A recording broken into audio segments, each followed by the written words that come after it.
Глава 98. Селянь на мгновение замер. С давних воспоминаний, подобных запыленной картине, будто чуть смахнули пыль, но все же отчетливо разглядеть их по-прежнему не удавалось. Принц отпустил ладонь Хуачена, взял в руку цветок и погрузился в задумчивое молчание. Хуачен тоже положил кисть и спросил, неторопливо растирая тушь на дощечке: «Что-то не так?» Селянь улыбнулся: «Нет, ничего. Просто такие цветы мне всегда очень нравились, их аромат так освежает». В храмах божествам нередко подносили цветы, но обыкновенно для подобных целей избирали целые букеты, поражающие разноцветием, либо изготавливали из бумаги бутоны, что не завянут вовек. Помолчав, Селянь спросил: «Неужели собиратель цветов под кровавым дождем получил свое прозвище именно из-за такого цветка?» Хуачен улыбнулся: «ГГ поистине обладает божественной проницательностью». Так, смеясь и беседуя, они, наконец, совместными усилиями завершили каллиграфическое произведение, все те же 4 стихотворные строки. Хуачен взял получившуюся работу в руки, полюбовался немного и, кажется, остался весьма удовлетворен. Неплохо. Оформлю в свиток». Услышав от него «неплохо», Селянь тихонько подавился. И сделал это снова после фразы «оформлю в свиток». «Неужели ты правда намереваешься повесить это на стену?» Если бы уже покинувшие этот мир учителя Селяня увидели подобную картину, которой принц приложил руку, наверное, от гнева превратились бы в ходячих мертвецов. Хуачен, однако, с улыбкой ответил: «Нет. Я сохраню его лично для себя и никому не позволю смотреть». Внезапно до них донеслись крики, раздавшиеся вдали снаружи: «Пожар! Пожар! Дом блаженства горит!» В храме тысячи фонарей царила звенящая тишина, да к тому же оба, и Хуачен, и Селянь, могли похвастаться слухом, превосходящим простых смертных. Они быстро переглянулись, и у Селяня вырвалось: «Опять дом блаженства?» Уже после принцу показалось, что опять из его уст прозвучало несколько комично. Хуачен без суеты и спешки свернул бумагу с каллиграфией и произнес: «Не стоит беспокоиться. ГГ, посиди пока здесь, а я скоро вернусь». Но как же Селянь мог усидеть? «Я пойду с тобой». И принц второпях последовал за Хуаченом, про себя сокрушаясь: ну почему каждый его визит в призрачный город знаменуется пожаром в доме блаженства? Вновь подтвердилась его слава злого духа, приносящего несчастье. И хотя на этот раз Селянь ни при чем, он уже по привычке стал испытывать угрызения совести.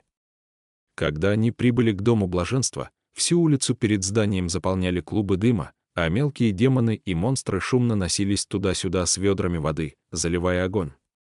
Увидев Хуачена и Селяня, они завопили: «Градоначальник! Вам не стоит беспокоиться. Пожар небольшой, уже почти все потушили». Хуачен остался бесстрастен, Селянь же тем не менее облегченно выдохнул и мягко произнес: «Просто замечательно. Огромное вам всем спасибо за труды». Даже простая благодарность стала бы для демонов неожиданностью, а услышав ее от самого друга градоначальника, они тут же возрадовались и заголосили наперебой: «Какие же это труды? Так, мелкие хлопоты — это наш долг». Тут Селяню показалось, что ему все же не следовало благодарить демонов, ведь спасенные от пожара владения принадлежат вовсе не ему. Но раз Хуачен сам не проронил ни слова, должно быть, ничего плохого принц не совершил, поэтому, устыдившись лишь про себя, больше не возвращался к этим мыслям. Они вошли в дом блаженства и осмотрели очаг пожара, которым, как и ожидалось, оказалась небольшая комнатка, расположенная в неприметном уголке. Неудивительно, что пожар так быстро потушили. Однако, убедившись в данном факте, Селянь лишь сильнее насторожился и сказал Хуачену: «Поджигатель не из тех невежд, бесстрашных настолько, чтобы творить подобное ради злой шутки». Но и по-настоящему сжигать что-либо он не собирался. Более вероятно, что таким образом отвлекли наше внимание, чтобы переключить его с чего-то другого. Но от чего же именно их отвлекали в такой момент, как вдруг Селяня осенило: дух нерожденного, когда они покинули дом блаженства и отошли довольно далеко, дух все не переставал хныкать, да еще плакал так пронзительно и время от времени звал маму. Но теперь эти звуки стихли, они вновь вернулись в одну из пристроек снаружи главного зала дома блаженства. Сосуд с запечатанным в нем духом все еще находился на столике, где, не глядя, оставил его Хуачен, выходя за порог. Но когда селянь подошел и взял сосуд в руки, то заметил, что вес изменился, и емкость стала слишком легкой. А когда поднял крышку и заглянул внутрь, то убедился, внутри оказалось совершенно пусто, запертая в нем нечисть ни за что не смогла бы изнутри сломать печать. Селянь тут же заключил, духа кто-то выпустил. Хуачен, однако, не выказал ни тени тревоги, его выкрали. Этой твари досталось от моих бабочек, с такими серьезными ранами дух не смог бы сбежать сам. Селянь произнес, в таком случае все намного проще. Саньлан, в доме блаженства есть охрана, которая следит за всеми, кто входит и выходит. Возможно, они помогут нам отыскать подозрительного посетителя, Хуачен ответил, нет. Селянь моргнул. Нет, Хуачен, ага. И никогда не было. Так вот почему в тот раз, когда принц сам незаметно пробрался в дом блаженства, он не встретил ни одного охранника. Селянь даже решил, что его не обнаружили, потому что он отлично затаился, но никак не мог ожидать, что охраны в самом деле не существует. Принц на миг удивленно застыл. «Ты настолько спокоен за безопасность дома блаженства, Хуачен, ГГ, ты не обращал внимания на двери в доме блаженства?» Поразмыслив, Селянь ответил, «Нет, не обращал». «Неужели в них заключается какая-то особенность, Хуачен?» «Именно». Он указал на вход, ведущий в пристройку, и если кто-то, кроме хозяина, без разрешения последнего, вознамерится вывести кого-то отсюда или унести что-либо, ему не принадлежащее, пусть даже самую мелкую вещицу, он не сможет открыть дверь и окажется здесь в ловушке. Селянь припомнил, что в прошлый раз, передвигаясь по дому блаженства, открывая двери, он пользовался игральными костями, а в итоге сбежал благодаря ветру, поднятому повелителем ветров, через сорванную крышу, а вовсе не через дверь. Подобные действия отличались необузданной грубостью, и чем чаще Селянь о них вспоминал, тем больше чувствовал, что лучше этого не делать, вот и теперь немного устыдился. После недолгой паузы принц вновь спросил, «Но что, если, к примеру, Саньлан, ты украдешь у меня драгоценный артефакт и принесешь в свой дом блаженства? Смогу ли я забрать отсюда эту вещь, будучи ее первоначальным хозяином?» Хуачен приподнял бровь, «Разумеется, нет.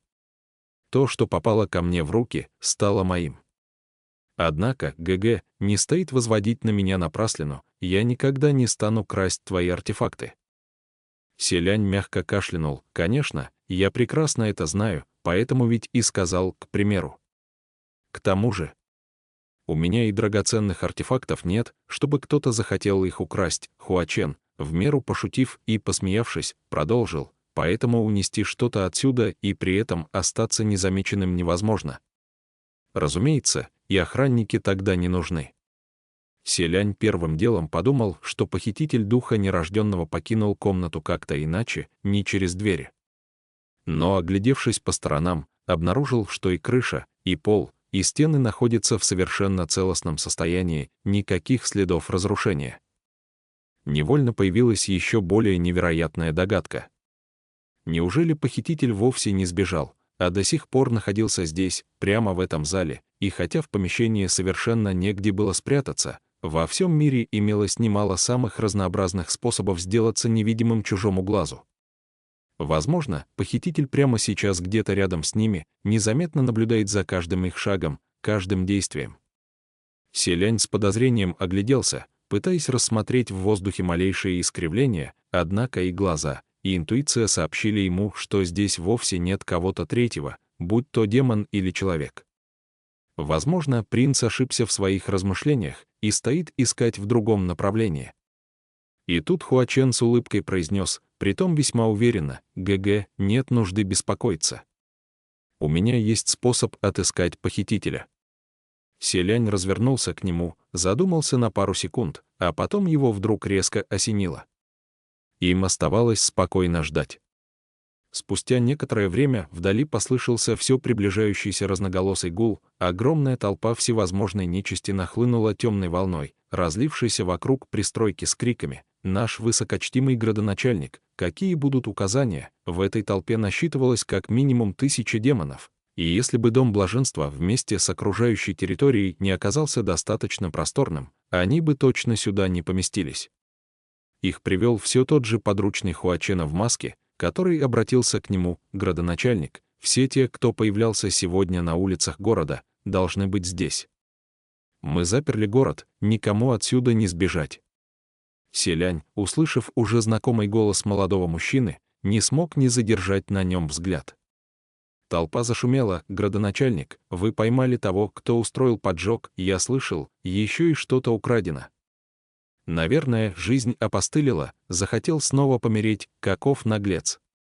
Устроил пожар, да еще и ограбил. Решил над головой бога Тайсуя землю копнуть. Градоначальник, и вы отпустите наглеца, конечно. Сейчас толпа демонов имела в виду вовсе не селяня, однако принц, поскольку в прошлый раз и устроил пожар, и выкрал пленника, и в конечном счете действительно был отпущен Хуаченом, почувствовал себя так, словно в него вонзилось бесчетное множество стрел. Мучаясь еще более сильными угрызениями совести, принц тихо кашлянул и украдкой глянул на Хуачена. И надо же такому случиться, что Хуачен как раз в ту же секунду с необъяснимым выражением лица посмотрел в сторону принца, и их взгляды на мгновение встретились, так что селяню пришлось поспешно отвести глаза. Следом послышался бесстрастный голос Хуачена: «Тот, кто выкрал дух нерожденного, сейчас назовет себя сам. Не тратьте мое время». Потрясенные демоны загомонили: «Он среди нас, и я-то думал, какой-то чужак, кто это?» «Скорее выходи». Спустя какое-то время волна потрясения понемногу улеглась, но никто так и не вышел из толпы. Хуачен произнес: «Очень хорошо. А ты действительно смельчак. Мужчины налево, женщины направо. Построиться рядами».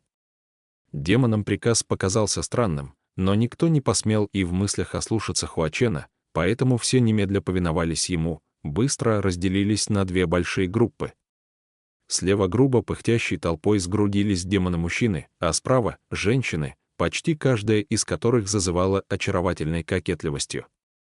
Хуачен и Селянь переглянулись и направились прямо к женской половине, бегло оглядывая по 10 девушек за раз, подобно любованию цветами на скаку. Пройдя немного вдоль ряда демонесс, принц вдруг остановился возле одной из них. На женщине красовалось длинное платье, лицо она умастила толстым слоем пудры, поэтому выглядела пугающе белой, практически до неузнаваемости. И все же столь броский кричащий макияж показался принцу знакомым. Селянь обратился к ней: «Госпожа Ланчан». Женщина застыла, будто сама увидела привидение. И действительно, перед принцем стояла та самая демонесса, что в прошлый раз прицепилась к Селяню на улице, закатила перебранку с мясником-вепрем, а потом посмеялась над бессилием принца и растрезвонила об этом на весь призрачный город. Ланчан. Когда первоначальное изумление отступило, женщина уперла руки в боки и горделиво вскинула голову. «Чего? Ты же сам сказал, что у тебя не стоит. Я тебя не оговаривала почем зря. Или что, решил отомстить и нажаловался градоначальнику, чтобы он меня проучил?» Все демонессы и оборотницы вокруг немного нервничали, но, услышав тираду Ланчан, все-таки тихонько захихикали. Хуачен тоже подошел к ним, и хотя неясно, что выражало его лицо, Ланчан все же его устрашилась и больше не осмелилась вставать в позу и грубить. Селянь мягко обратился к ней: «Подобные шутки вы, госпожа, вправе шутить сколько вздумается, я вовсе не протестую. Однако дух нерожденного навредил немалому количеству людей, он очень кровожаден, нельзя так просто выпускать его на волю. Поэтому все-таки попрошу вас выдать его». Даже сквозь толстый слой пудры нетрудно угадывалось, что лицо Ланчан сделалось еще бледнее. Она принялась отступать назад, но поскольку вокруг столпились другие демонессы, женщина не сделала и пары шагов, как оказалось, схвачена сразу несколькими руками, которые отрезали ей путь к бегству. Единственное, что ей оставалось, это закричать: «Я не знаю, о чем ты говоришь». «Какой еще дух нерожденного?» — Селянь повторил: «Прошу, отдайте его». Ланчан взвелась: «Да что отдать? У меня ничего нет». Говоришь, я украла что-то из покоев градоначальника. Но всем известно, что у градоначальника ничего украсть невозможно, ведь вынести не получится, толпа подтвердила. Да, верно, это все знают, даже мясник Вепрь кричал вместе со всеми. Лань Чан добавила, в доме блаженства случился пожар ведь совсем недавно, а я все это время стояла на улице и никуда не отлучалась. А если бы я что-то украла, то наверняка не успела бы спрятать, верно? С такими словами она развела руки в стороны, показывая всем, что ее ладони пусты. И даже приподняла юбку, чтобы доказать, что под ней ничего не спрятано. Селянь, однако, произнес, девушка, в прошлую нашу встречу даже на холодном ветру вы не стесняли себя множеством одежд. Но сегодня, в столь прекрасную погоду, почему же вы, наоборот, надели длинное платье? Просто захотели сменить наряд или же желаете что-то скрыть, стоило ему сделать замечание, и демоны тоже заметили эту деталь. Ведь Лань Чан обычно одевалась крайне откровенно, и Селянь, сказав, что она не стесняла себя множеством одежд, выразился довольно мягко. Ведь по улице женщина разгуливала чуть ли не с оголенной грудью. Сегодня же Лань Чан оделась в длинное платье, которое плотно скрыло чужих взглядов и талию, и ноги, что и впрямь весьма странно. Кроме того, когда Хуачен с Селянем прогуливались по призрачному городу, среди толпы демонов, нахваливающих различные яства, никто не видел Лань Чан, которая обыкновенно обожала браниться на всю улицу, тем самым привлекая к себе внимание, а также активно распространять сплетни о том, что это у него бессилие, дело вовсе не во мне. По толпе пробежали взволнованные обсуждения.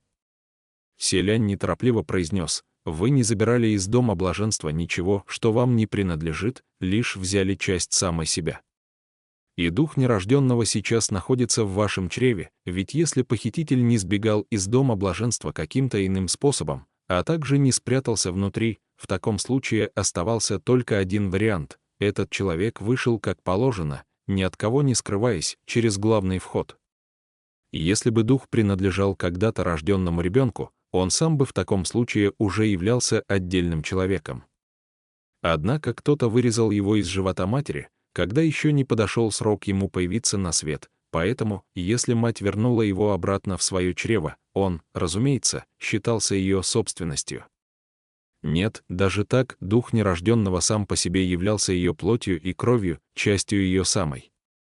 Все-таки кровная связь матери и дитя крепче любой другой связи, и в данном случае они являлись единым целым, поэтому женщина смогла совершенно беспрепятственно, в целости и сохранности покидать дом блаженства, пройдя через все двери на своем пути.